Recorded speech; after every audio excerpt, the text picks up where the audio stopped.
قوة إلا بالله العلي العظيم. أعوذ بالله من الشيطان اللعين الرجيم. بسم الله الرحمن الرحيم. الحمد لله الذي هدانا لهذا وما كنا لنهتدي لولا أن هدانا الله. لقد جاءت رسل ربنا بالحق. الصلاة والسلام التحية والإكرام على أشرف الأنبياء والمرسلين الذي سمي في السماء بأحمد وفي الأرض بأبي القاسم محمد. اللهم صل على محمد وآل محمد. اللهم صل على صاحب الدعوة النبوية والصولة الحيدرية والعصمة الفاطمية والحلم الحسنية والشجاعة الحسينية والعبادة السجادية والمآثر الباقرية والآثار الجعفرية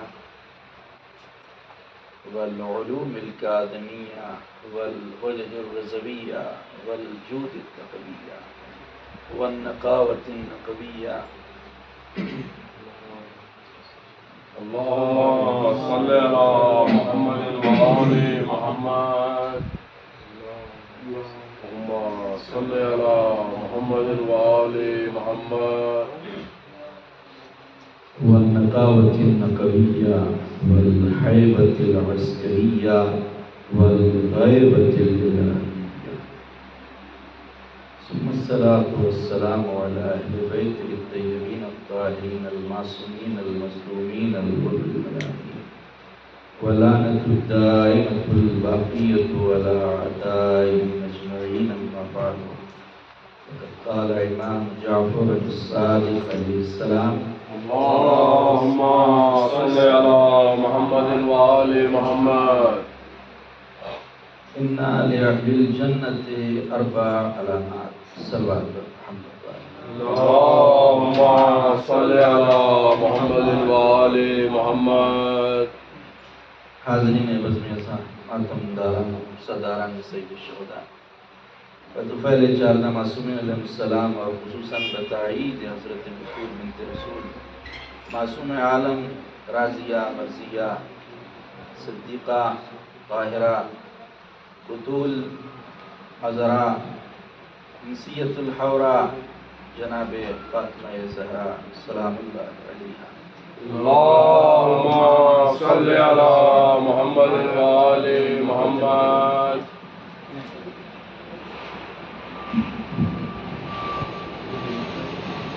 بر محمد وآل محمد صلوات. اللهم صل على محمد وآل محمد. ہاتھ میں ہی لے کے پڑھیں. اس کو کھول کے ادھر اسٹینڈ لگا دی. ہاں، یہاں پر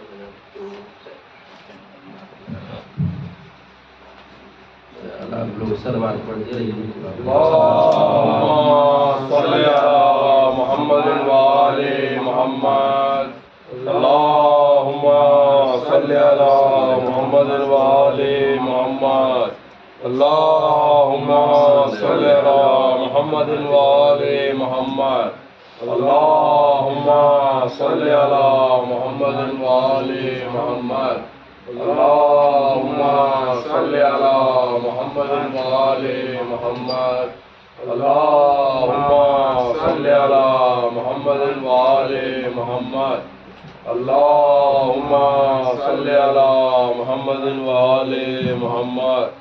اللهم صل على محمد وآل محمد. اللهم صل على محمد وآل محمد. اللهم صل على محمد وآل محمد. اللهم صل على محمد وآل محمد. اللهم صل على محمد وآل محمد. صل على محمد وآل محمد.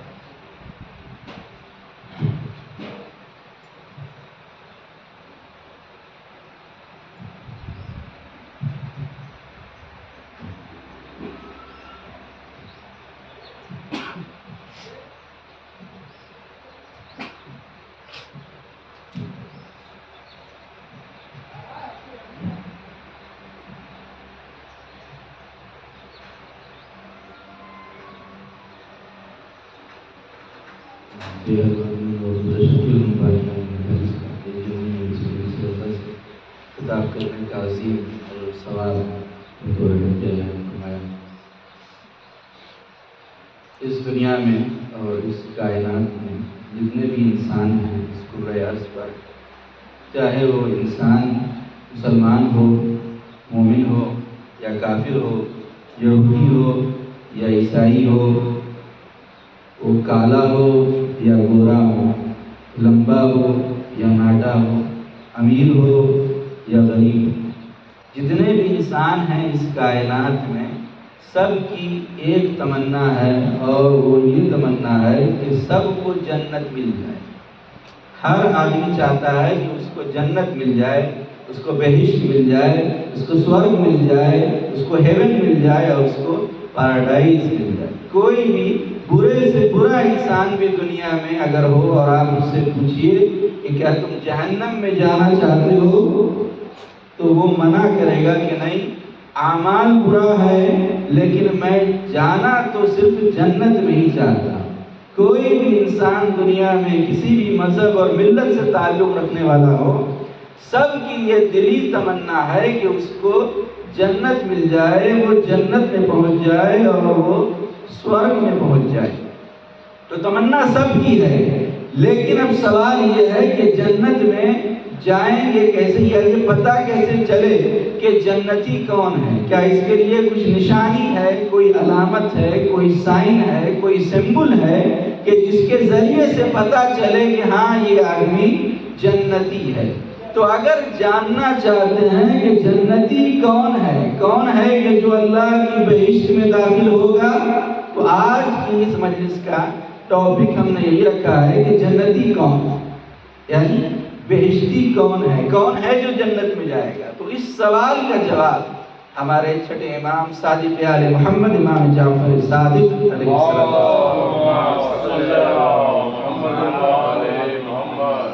نے ایک حدیث میں ارشاد فرمایا، اور شیخ صدوق نے بھی اپنی کتاب میں اس حدیث کو نقل فرمایا، کہ جس میں امام فرماتے ہیں کہ اِنَّ لِأَهْلِ الْجَنَّةِ أَرْبَعَ عَلَامَاتٍ، یعنی بے شک جنتی انسان کی 4 نشانیاں، 4 کوالٹیز ہیں کہ جو ایک انسان کے اندر پائی جائے، یہ چاروں چیزیں، تو وہ انسان جنتی ہوتا ہے اور اس کو جنت میں جانے سے کوئی نہیں روک سکتا۔ اور ظاہر سی بات ہے کہ یہ حدیث اس امام کی زبان سے جاری ہو رہی ہے کہ جو امام صادق، یہاں کذب کا کہیں دور دور تک بھی کوئی گمان اور وہم بھی نہیں ہے، جو امام کی زبان موجز بیان سے یہ حدیث جاری ہوئی ہے، اس میں کوئی شک اور شبہے کی گنجائش نہیں۔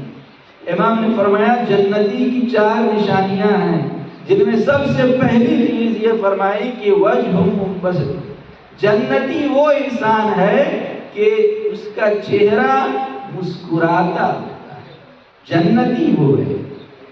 دیکھا ہوگا آپ نے دنیا میں کہ، اور یہ جنتی کی نہیں بلکہ حدیث میں ہی آیا ہے کہ مومن کی بھی یہی پہچان ہے کہ مومن وہ ہوتا ہے کہ جس کے چہرے پر مسکراہٹ ہوتی ہے۔ حدیث میں آیا ہے کہ وہ مومن جو ایک دوسرے سے خندہ پیشانی کے ساتھ ملتا ہے، مسکرا کر کے ملتا ہے، تو اس کو صدقہ جاریہ کا ثواب ہے۔ یہ بھی صدقہ ہے کہ آپ نے کسی کو دیکھا اور اس کو دیکھ کر مسکرا دیے۔ کیوں؟ اس لیے کہ اگر آپ کسی مومن کو دیکھ کر منہ بنائیں گے اور منہ بگاڑیں گے تو اس کے بدلے میں گناہ بھی تو ہے کہ ایک مومن کو دیکھ کر منہ بنایا اور منہ بگاڑا۔ تو مومن کی یہ پہچان ہے، اور جنتی کی یہ نشانی ہے کہ اس کا چہرہ، جنتی کا چہرہ مسکراتا ہوا ہوتا ہے۔ کچھ لوگوں کو آپ نے دیکھا ہوگا کہ جب بھی دیکھیں تو ایسا لگتا ہے کہ چہرے پر 12 بج رہا۔ تو یہ مومن کی پہچان نہیں، یہ جنتی کی نشانی نہیں ہے کہ چہرے کے اوپر 12 بج رہا ہو، نہیں، چہرہ مسکراتا ہوا ہو۔ ایک مومن سے ملے تو چہرے پر مسکراہٹ ہو، چہرے کے اوپر مسکان ہو، چہرے کے اوپر خوشی ہو، اور جب چہرے کے اوپر خوشی ہوگی تو اس کے نام اعمال میں بھی نیکی لکھی جائے گی، نام اعمال میں بھی صدقے کا ثواب لکھا جائے گا۔ اور مومن کی یہ پہچان، ایسے تو ہر ایک انسان کو آپ دیکھیے تو دل میں سب کے مشکل اور تکلیف تو کون دنیا میں ہے کہ اس کے دل میں کوئی غم نہیں ہے؟ مومن کی تو یہ پہچان ہے کہ جو غم ہوتا ہے وہ دل میں ہوتا ہے، اس کے ہزار غم دل میں ہے لیکن زبان کے اوپر مسکراہٹ ہوتی ہے۔ تو غم سب کے پاس، ایک صاحب کہنے لگے کہ ہاں غم سب کے پاس ہے، صرف ایک ہے جو بے غم ہے، وہ بے غم ہے۔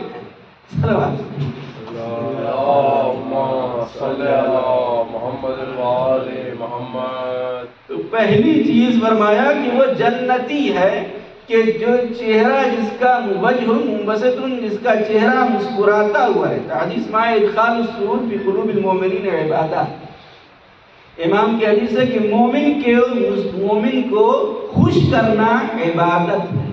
آپ کسی مومن سے ملے تو کوئی ایسی بات کہا کہ جس سے وہ خوش ہو گیا اور مسکرانے لگا، اگر وہ غمزدہ تھا تو اس کا غم دور ہو گیا، تو یہ بھی عبادت ہے۔ اور یہ بھی حدیث میں آیا کہ جس طرح آپ چاہتے ہیں کہ دوسرے لوگ آپ سے ملیں، ویسے ہی آپ بھی دوسروں کے ساتھ برتاؤ کیجیے۔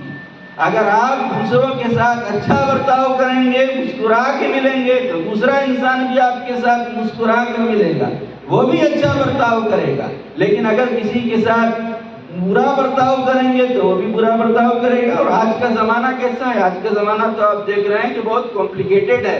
کیسا زمانہ ہے آج کا؟ میرا اس شہر عداوت میں بسیرا ہے جہاں، میرا اس شہر عداوت میں بسیرا ہے جہاں لوگ سجدے میں بھی لوگوں کا برا سوچتے ہیں۔ آج لوگ سجدے میں بھی دوسرے کا اگر سوچتے ہیں تو برا ہی سوچتے ہیں۔ یہ جنتی کی نشانی نہیں ہے۔ جنتی وہ ہے کہ جس کے چہرے پر مسکراہٹ ہو، جو مومن کا بھلا چاہتا ہو۔ دوسری نشانی امام نے فرمائی واللسان فصیح اور بلیغ اور لطیف۔ مومن وہ ہے اور جنتی وہ ہے، جنتی وہ انسان ہے کہ جس کی زبان نرم ہوتی ہے، زبان سخت نہیں ہوتی۔ اور حدیث میں آیا کہ اگر کسی کی سخت زبان ہے تو وہ سانپ کے زہر کی طرح ہے۔ سانپ کا زہر جس طرح سے بچھو کا زہر ڈنک مارنے والا ہوتا ہے، انسان کو قتل کر دیتا ہے، اسی طریقے سے یہ زبان کے جو زبان سخت ہوتی ہے وہ انسان کو نقصان پہنچانے والی ہوتی ہے۔ حضرت موسیٰ علی نبینا علیہ وآلہ السلام جب تبلیغ کے لیے نکلنے لگے تو انہوں نے دعا کی، اور اس دعا کو اللہ نے سورہ طٰہٰ کی آیت نمبر 25 سے 28 تک کوٹ کیا ہے۔ اور حضرت موسیٰ نے دعا کی، پہلی دعا کی کہ پروردگار رب اشرح لی صدری، اے پروردگار میرے دل کو بڑا کر دے۔ شرح صدر یعنی میرے دل کو بڑا کر دے۔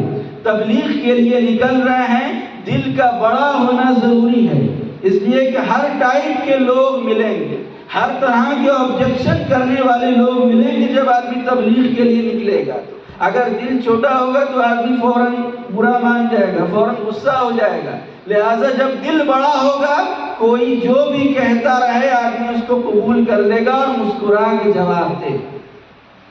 تو دل کا بڑا ہونا، حضرت موسیٰ نے پہلی دعا کی کہ میرے دل کو بڑا کر دے، رب اشرح لی صدری، دوسری دعا کی ویسر لی امری، میرے کام کو آسان کر دے۔ اس لیے کہ یہ تبلیغ کا کام یہ بہت ڈیفیکلٹ ہے، یہ بہت ٹف کام ہے کہ لوگوں کو تبلیغ کرنا، لوگوں کو صراط مستقیم پر لانا آسان کام نہیں ہے۔ اتنا مشکل کام ہے کہ حضرت نوح کو لوگ پتھر سے مار رہے ہیں، وہ تبلیغ کر رہے ہیں، کہہ رہے ہیں لا الہ الا اللہ، کہو کوئی خدا نہیں، لیکن لوگ پتھر سے مار رہے ہیں۔ حضرت صالح علیہ السلام کی اونٹنی کا لوگوں نے پیر کاٹ دیا، یہاں تک کہ عذاب آ گیا قوم کے اوپر۔ تو انبیاء کو آرے سے بھی کاٹ دیا، نبی کے لیے ملتا ہے کہ آرے سے کاٹ دیا گیا، جس طرح درخت کو کاٹتے ہیں ویسے بیچ سے بالکل کاٹ دیا گیا۔ تو یہ کام بہت مشکل ہے، تبلیغ کا کام ہر ایک کے بس کی بات نہیں ہے۔ تو جناب موسیٰ نے دعا کی کہ پروردگار ویسر لی امری، میرے کام کو آسان کر دے۔ مشکل ہے، اگر تو چاہے گا تو آسان ہو جائے۔ ویسر لی امری واحلل عقدۃ من لسانی، اور میری زبان کی جو لکنت ہے اس کو دور کر دے، میری زبان کو نرم بنا دے، میری زبان کو فصیح بنا دے، کیونکہ تبلیغ کرنے والے کے لیے ضروری ہے کہ زبان نرم ہو۔ جب زبان نرم ہوگی تو آدمی سامنے والے کے دل کو جیت سکتا ہے۔ لیکن اگر زبان میں سختی ہے تو کبھی بھی آدمی سامنے والے انسان کے دل کو جیت نہیں سکتا، تبلیغ نہیں کر سکتا اگر زبان میں سختی ہے۔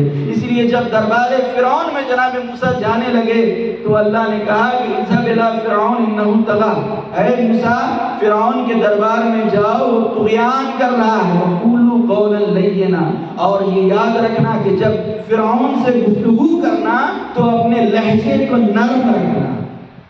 اللہ کو یہ کہنا چاہیے تھا کہ اتنا بڑا طاغوت ہے، خدائی کا دعویٰ کر رہا ہے، جانا تو مار کاٹ شروع کر دینا، لیکن اللہ نے یہ نہیں کہا کہ اس کو فوراً مارنے لگنا، بلکہ اللہ نے کہا جا رہے ہو تبلیغ کے لیے تو لہجے کو نرم رکھنا، لہجے کو میٹھا رکھنا۔ اور حضرت موسیٰ علیہ السلام گئے اور جا کر تبلیغ کی۔ تو تبلیغ کے لیے ضروری ہوتا ہے کہ اپنی زبان کو انسان نرم رکھے۔ جب زبان نرم رہتی ہے تو انسان کو کامیابی ملتی ہے، جیسا کہ ہمارے تمام ائمہ معصومین کو آپ دیکھ لیجئے، کوئی بڑا سے بڑا گناہگار، بڑا سے بڑا آبجیکشن کرنے والا بھی سامنے آ گیا، لیکن اپنی زبان کو ہمیشہ نرم رکھا، زبان کو کبھی بھی سخت نہیں رکھا۔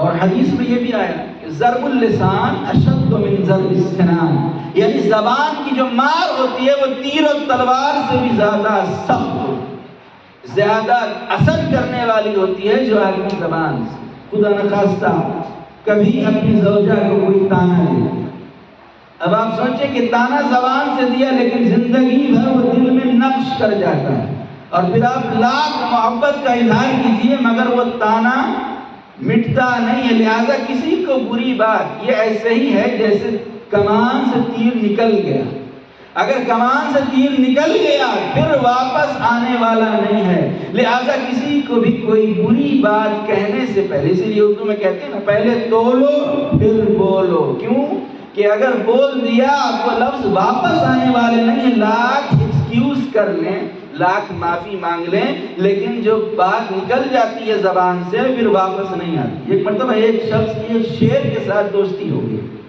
شیر کے ساتھ جب دوستی ہو گئی، شیر ہی کے ساتھ رہنے لگا، جاگنے لگا، سونے لگا، تو ایک دن جب صبح میں اٹھا، شیر دوست بن گیا تھا، تو کہنے لگا کہ تمہارے منہ سے جب صبح اٹھتے ہو تو بہت خراب بدبو آتی۔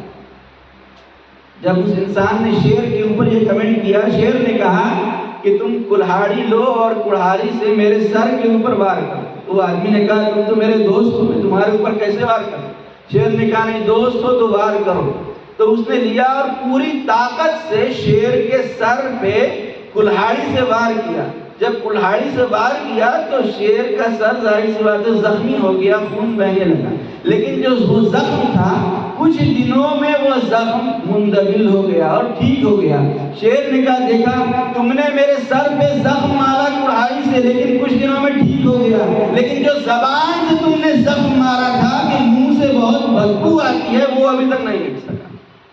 تو یہی حال ہے ہمارے یہاں کہ اگر زبان سے کسی کو کوئی ایسا تانا مار دیں، کوئی ٹونٹ ایسا مار دیں، اور کوئی اس کو گجراتی میں میڑوں کہتے ہیں کہ اگر کوئی ایسا تانا مار دیں تو پھر بہت مشکل ہوتا ہے کہ وہ مٹے۔ لہذا ضروری ہے کہ اپنی زبان کو، امام نے فرمایا وہ جنتی ہے کہ جو لسان فصیح، کہ جس کی زبان نرم ہوتی ہے۔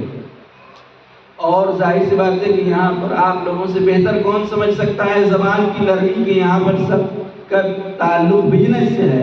اگر کوئی MBS بھی کر لے، ماسٹر آف بزنس ایپلیکیشن بھی کر لے، MBA بھی کر لے، لیکن جب بیچنے کے لیے دکان میں جاتا ہے تو کسٹمر کے ساتھ وہ سخت لہجہ استعمال کرتا ہے تو کبھی بھی کسٹمر نہیں آئے گا، دکان خالی رہے گی اگر زبان کو سخت رکھا۔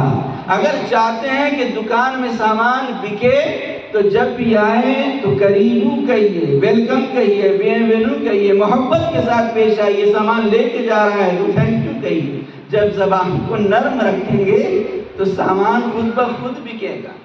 تو لہذا دوسری چیز امام نے فرمائی کہ جنتی وہ ہوتا ہے کہ جو اپنی زبان کو نرم رکھتا ہے، زبان کو سخت نہیں رکھتا۔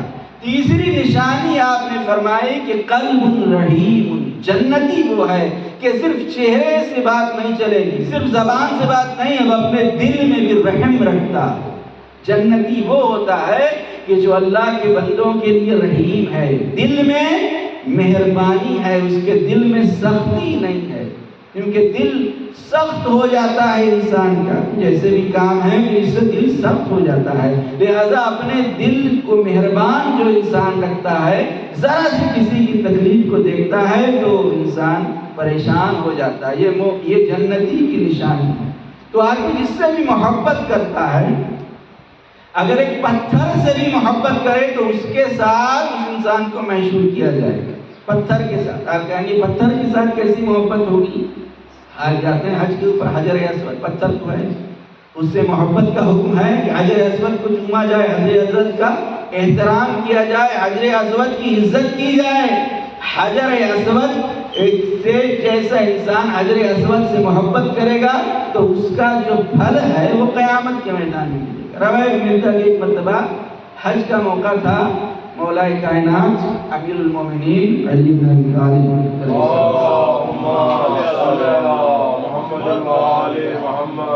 طواف خانہ خدا کر رہے ہیں، طواف کر رہے ہیں کہ ساتھ ہی ساتھ خلیفہ دوم بھی طواف میں مشغول اور مصروف ہیں، دونوں طواف کر رہے ہیں کہ اتنے میں انہوں نے حجر اسود کو چوما اور چوم کر لوگوں کی طرف مخاطب اور کہنے لگے کہ اے لوگوں، یہ جو پتھر ہے، یہ پتھر کو میں اس لیے چوم رہا ہوں کیونکہ رسول اللہ نے اسے چوما تھا۔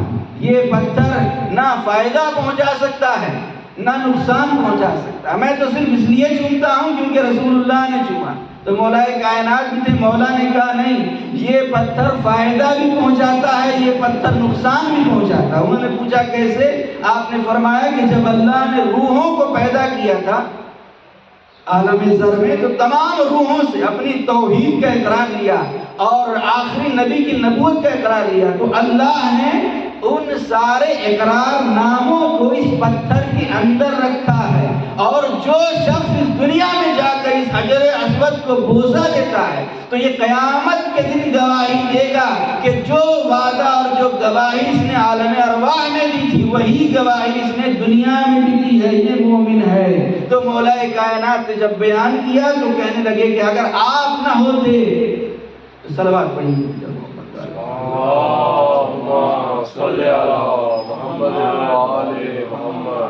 دل میں رحم ضروری ہے کہ جب تک دل میں رحم نہیں ہوگا انسان جنتی نہیں ہو سکتا۔ یہ تیسری نشانی امام نے بتائی کہ قلب رحیم، دل میں رحم ہونا ضروری ہے۔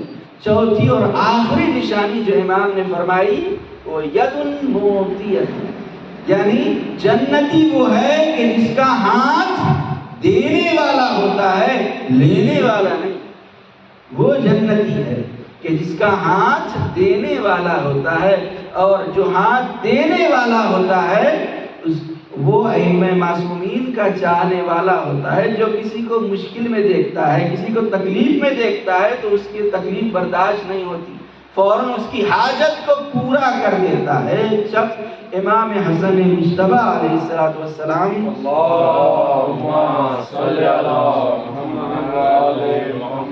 کے پاس آیا اور آ کر کہنے لگا کہ مولا حاتم طائی بہت بڑا سخی تھا، کیوں کہ اپنے گھر میں 40 دروازے بنائے ہوئے تھا، اور 40 دروازوں سے فقیر کو دیتا تھا، یعنی فقیر ایک دروازے پر آئے پھر دوسرے پر تیسرے، 40 دروازوں سے بہت بڑا سخی تھا۔ امام نے فرمایا وہ سخی نہیں تھا جو 40 دروازوں پر ایک ہی فقیر کو بلاتا تھا، وہ 40 دروازوں پر بلا کے دیتا تھا، اور ہم ایک ہی دروازے پر اتنا دے دیتے ہیں کہ کسی اور دروازے پر جانے کی ضرورت ہی نہیں رہتی، ایک ہی دروازے سے اتنا دے دیتے ہیں۔ تو مومن کی حاجت روائی دینے والا ہاتھ، دیکھیں پیغمبر اسلام صلی اللہ علیہ وآلہ وسلم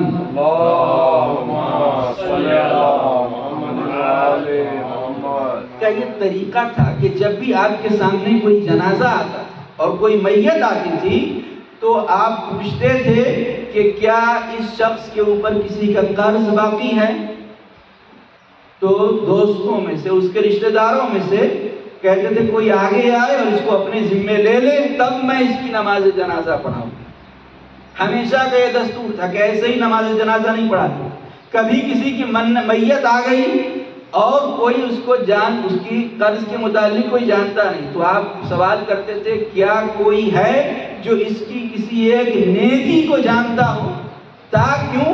کیونکہ نماز جنازہ میں یہ کہنا ہے اِنَّا لَا نَعْلَمُ مِنْهُ إِلَّا خَيْرًا، اے پروردگار میں خیر کے علاوہ اس کے لیے کچھ نہیں جانتا سوائے خیر کے. تو نبی نماز جنازہ کب پڑھاتے ہیں؟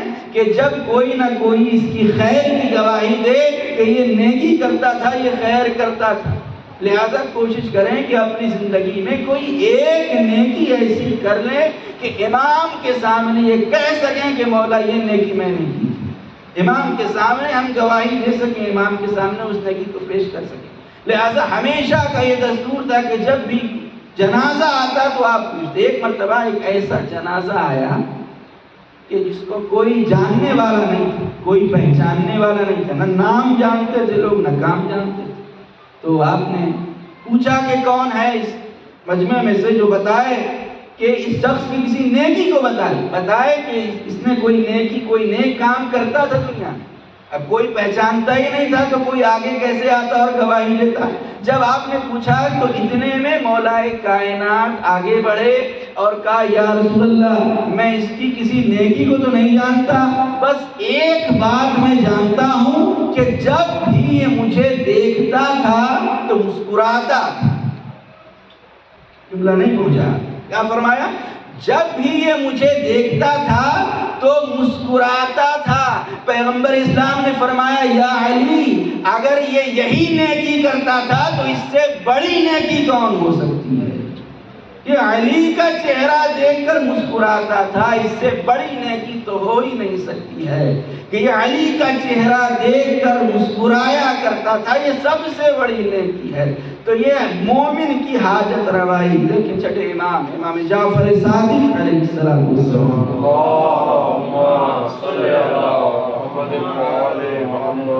کا زمانہ ہے، حج کے ایام ہیں اور آپ طواف خانہ کعبہ کر رہے ہیں کہ آپ کے ساتھ ساتھ آپ کا ایک صحابی بھی ہے جو طواف کر رہا ہے. اتنے میں امام نے کیا دیکھا کہ اس صحابی کا کوئی دوست ہے جو دور سے اس کو اشارہ کر رہا ہے. یہ اس کی اشارے کی طرف نہیں اس نے توجہ کی، طواف کرتا ہے. دوسرا چکر لگایا، امام نے پوچھا کہ وہ کیا کہہ رہا ہے؟ وہ کہنے لگا مولا وہ مجھے بلا رہا ہے، اس کو ہیلپ کی ضرورت ہے، اس کو مدد کی ضرورت ہے. امام نے کہا پھر جاتے کیوں نہیں؟ تو کہنے لگا کہ مولا میں تو طواف کر رہا ہوں خانہ کعبہ کا، میں کیسے چلے جاؤں؟ امام نے کہا طواف کو چھوڑ دو اور جاؤ اور جا کر اس کی مدد کرو. کیوں کہ طواف دوبارہ آ کر کیا جا سکتا ہے، لیکن اگر ایک مومن کا دل ٹوٹ گیا تو تم اس کے ذمہ دار، پھر اس کے دل کو جوڑا نہیں جا سکتا ایک بار دل ٹوٹ جائے.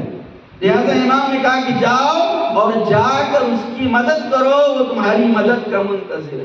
اصول کافی کی روایت ہے امام سے پھر اس نے سوال کیا کہ مولا میرا جو طواف ہے یہ واجب طواف یعنی حج کا طواف ہے، کیا میں اسے بھی چھوڑ کر چلا جاؤں ایک مومن کی مدد کے لیے؟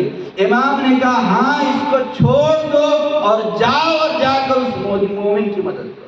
آپ سوچیں کہ ایک مومن کی حاجت روائی کرنا کتنا ثواب رکھتا ہے کہ امام کہہ رہے ہیں کہ بیت اللہ کا طواف چھوڑو اور جاؤ اور جا کر اس کی مدد کرو. اسی لیے تو حدیث میں آیا ہے کہ جب کوئی کسی مومن کی حاجت کو پورا کرنے کے لیے نکلتا ہے تو ایسا ہی ہے جیسے وہ صفا و مروہ کے درمیان سعی کر رہا ہے. سعی کرتے ہیں، صفا و مروہ کے درمیان دوڑتے ہیں، وہ عبادت ہے. ایسے ہی کسی مومن کی حاجت روائی کر دینا یہ ایک عظیم عبادت. لہذا امام نے فرمایا کہ جنتی وہ ہوتا ہے کہ جس کا ہاتھ دینے والا ہوتا ہے، جو لوگوں کو دیتا ہے، جو لوگوں کی مدد کرتا ہے، جو لوگوں کی کمک کرتا ہے، وہ انسان جنتی ہے. ایک شخص نے اپنا گھر بنایا تو امام جعفر صادق علیہ السلام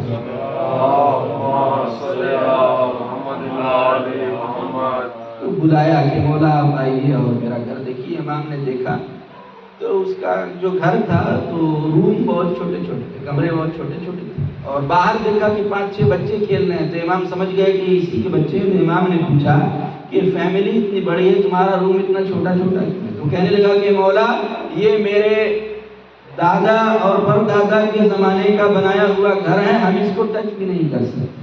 کچھ لوگ ایسی بھی سوچ رکھنے والے، ایسی بھی فکر رکھنے والے آپ نے دیکھا ہوگا کہ آبا و اجداد کے زمانے کا گھر ہے، ہم اس کو نہیں چھو سکتے، انہوں نے بنایا۔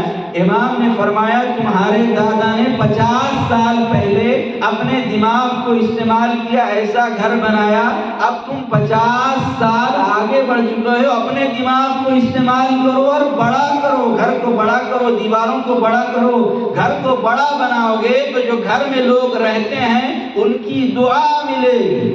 جو گھر میں لوگ رہتے ہیں ظاہر سی بات ہے کہ جب ان کو فیسلٹی ملے گی تو وہ بھی تو گھر کے مالک کے لیے دعا کریں گے، اور جب وہ دعا کریں گے تو تمہارے لیے اسی میں کامیابی ہے اور اسی میں کامرانی ہے۔ لہٰذا گھر کو وسیع بنائیں، گھر کو بڑا کریں۔ اسی طرح نہج البلاغہ میں ملتا ہے کہ ایک شخص نے نیا گھر بنایا تو مولا علی علیہ السلام سے کہا کہ مولا آپ آئیے گھر میں اور گھر کو آ کر میرے برکت کے لیے آپ تشریف لائیے۔ تو مولا اس کے گھر میں گئے۔ جب گھر میں گئے تو مولا نے دیکھا کہ گھر بہت عالیشان، بہت بہترین گھر ہے اس کا۔ مولا نے کہا کیا تم چاہتے ہو کہ یہی گھر جو تم نے یہاں بنایا ہے تمہیں آخرت میں مل جائے، جنت میں بھی یہی مل جائے؟ کیا چاہتے ہو کہ یہی گھر وداؤٹ اسپیڈ پوسٹ کے، بغیر ایمیزون کے یہی گھر جنت تک پہنچ جائے؟ تو کہنے لگا کہ ہاں مولا اس سے بہتر کیا، دنیا میں بھی نیکی، ربنا آتنا فی الدنیا حسنہ وفی الآخرۃ حسنہ، دنیا میں بھی نیکی مل جائے، آخرت میں بھی نیکی ملے۔ ہاں مولا میں چاہتا ہوں کہ یہی گھر مجھے جنت میں مل جائے۔ امام نے کہا 3 کنڈیشن ہیں، 3 شرطیں ہیں، اس کے اوپر عمل کر لو، یہی گھر جنت میں بھی مل جائے گا۔ فرمایا سب سے پہلی شرط یہ ہے اگر چاہتے ہو یہی گھر جنت میں مل جائے تو اپنے گھر کے دروازے کو کبھی مہمانوں کے لیے بند نہ کرنا، مہمانوں کے لیے دروازے کو ہمیشہ کھلا رکھنا، ہمیشہ مہمانوں کو ویلکم کرنا، یہی گھر جنت میں مل جائے گا۔ لہٰذا مہمانوں کے لیے اگر گھر ہے تو مہمانوں کو بلائیے، مہمانوں کو کھلائیے، مہمانوں کی دعوت کیجیے، ان کی پذیرائی کیجیے، تو یہی گھر جنت میں پہلی شرط۔ دوسری شرط امام نے بیان کی وہ اس سے بھی زیادہ خوبصورت ہے۔ امام نے فرمایا دوسری شرط ہے اپنے گھر کے دروازے کو اپنے رشتہ داروں پہ بند مت کرنا۔ رشتہ دار جتنے بھی ہیں انہیں گھر میں آنے دینا، اور یہی تو صلہ رحم ہے نا۔ کہیں ایسا نہ ہو کہ کوئی رشتہ دار کو آنے وقت نوک کرنا پڑے اور وہ ڈر جائے، وہ گھبرا جائے، نہیں۔ رشتہ داروں کے لیے گھر کے دروازے کو کھلا رکھو گے، جتنا گھر کے دروازے کو کھلا رکھو گے یہی گھر تمہیں جنت میں مل جائے گا۔ تیسری شرط امام نے فرمائی، تیسری شرط یہ جو سب سے زیادہ خوبصورت ہے لیکن ذرا مشکل ہے۔ امام نے فرمایا تیسری شرط یہ ہے کہ اس گھر میں کبھی گناہ نہ کرنا۔ اگر اس گھر میں تم نے کوئی گناہ نہیں کیا یہی گھر تمہیں جنت میں بھی مل جائے گا، اگر تم نے اس گھر میں کوئی گناہ نہیں کیا۔ تو یہ 4 چیزیں ہیں جو امام نے فرمایا۔ مسکراتا ہوا چہرہ جنتی کی نشانی ہے، میٹھی زبان جنتی کی نشانی ہے، دل میں رحم ہے تو جنتی کی نشانی ہے، اور دینے والا ہاتھ۔ یہ جتنے بھی ہیں 4 معصومین یہ دینے والے ہیں۔ جب بھی کوئی مسافر آ گیا، کوئی بھوکا آ گیا، کوئی مانگنے والا آ گیا، کبھی اس کو خالی ہاتھ نہ لوٹایا۔ اور یزید جیسا ظالم بھی جب در حسین پر آیا تو دیکھیں امام حسین کیسے کریم، کیسے سخی ہیں کہ یزید جیسا ظالم بھی مانگنے کے لیے آیا کہ بیعت کر لیجیے، سوالی بن کے آیا تھا۔ امام نے کہا یزید میں بیعت تو نہیں کر سکتا لیکن تجھے بھی خالی ہاتھ نہیں لوٹاؤں گا، اپنا سر دے۔ یہ وہ کریم ہیں، یہ وہ سخی ہیں کہ اپنا سر دے دیا لیکن اپنی سخاوت کو باقی رکھا، اپنی کرامت کو۔ اور جب باپ نے سر دیا، بھائی نے سر دیا، تو بہن نے بھائی کی اتباع میں اپنے سر سے چادر دے دی، اور جب بھائی اور بہن نے یہ قربانی پیش کی تو 6 مہینے کے بیٹے نے اپنا جھولا راہ دیا، جب بیٹے نے جھولا دیا، سکینہ نے اپنے گوشوارے راہ خدا میں دے دیے، سید سجاد نے اپنا بستر دے دیا۔ ہاں یہ ایسے جود و کرم کے پیکر ہیں کہ راہ خدا میں قربانیاں دیتے رہے، اور یہاں تک کہ شاعر نے یہ کہنا پڑا شاعر کو کہ سب کچھ دے کے راہ خدا میں خالق سے شبیر کہے، جان تو تیری جان تھی مالک میں نے کیا قربان کیا۔ اور ایک وقت وہ بھی آیا کہ جب وعدہ طفلی کو پورا کرنے کے لیے مقتل میں گئے اور بڑی شجاعت کے ساتھ جنگ کی، اور ایسے جنگ کی، ایسی جنگ کی کہ لوگوں کو خیبر و خندق کی جنگ یاد آ گئی، اور ایک مرتبہ جنگ کرتے جاتے تھے اور کشتوں کے کشتے لگاتے جاتے تھے کہ آواز غیب آئی، لاشوں پہ لاش اٹھا چکے، بس اے حسین بس، تیروں پہ تیر کھا چکے، بس اے حسین بس، ہم تم کو آزما چکے، بس اے حسین بس، سر کو جھکا دو خنجر بیداد کے لیے، کچھ امتحان چھوڑ دو سجاد کے لیے۔ بس جیسے ہی اس آواز غیب کا آنا تھا کہ ذوالفقار کو نیام میں رکھا، بس جیسے ہی ذوالفقار کو نیام میں رکھا، چڑھتے تھے چار سن سے بھالے حسین پر، ٹوٹے ہوئے تھے برچھیوں والے حسین پر، یہ دکھ نبی کی گود کے پالے حسین پر، قاتل تھے خنجروں کو نکالے حسین پر، اور گرتے تھے اور سنبھالنے والا کوئی نہ تھا، تیرے سے دم نکالنے والا کوئی نہ تھا۔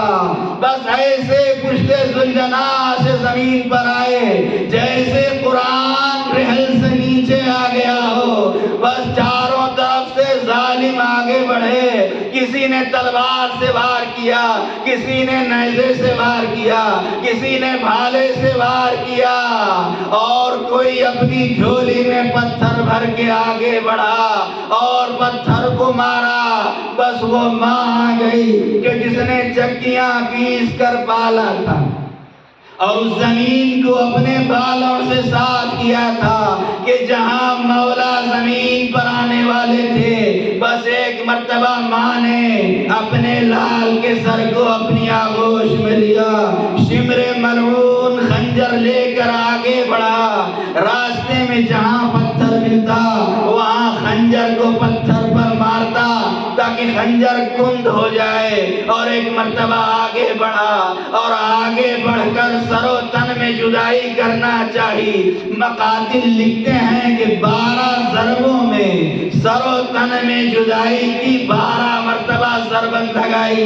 جب پہلی مرتبہ ضربت لگائی، مولا نے آواز دی واہ جدہ، اے نانا میری مدد کے لیے آئیے۔ دوسری مرتبہ ضربت لگائی، آواز دی واہ بتا اے بابا۔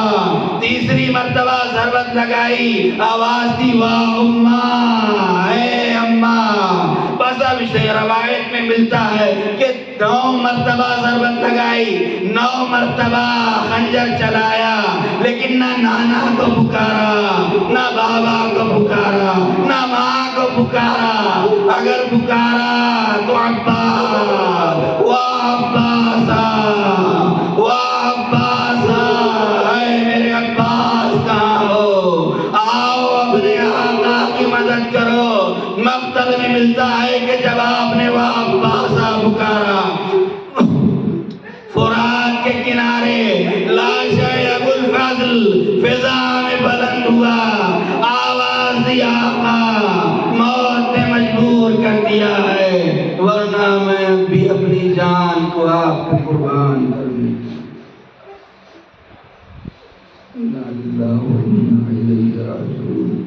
رزم بقضائه وتسليما بأمره وسيعلم الذين ظلموا اليوم الذين ينقلبون إلهي بحق الزهراء وعبيها وغالها وبنيها والسر المستودع فيها بعدد ما أحاط به وبالله ما استلزم محمد ہماری سوال کو پورا کریں۔ حاضرین اس مجلس میں تشریف لانے کی تمام دینی حاجتوں کو پورا کریں۔ اس گھر میں اپنی رحمتوں برکتوں کی نزول فرما۔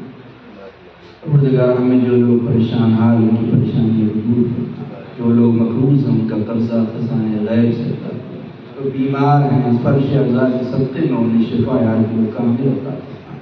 پروردگار جو بے اولاد ہیں انہیں نیک اور صالح اولاد عطا فرما۔ جن لوگوں نے التماس سے دعا کہا ہے اللہ ان کی تمام دعاؤں کو پورا فرما۔ پروردگار ہم سب کو زندگی کی آخری سانس تک محبت اہل بیت پر صراط مستقیم پر ثابت قدم رہنے کی توفیق عطا۔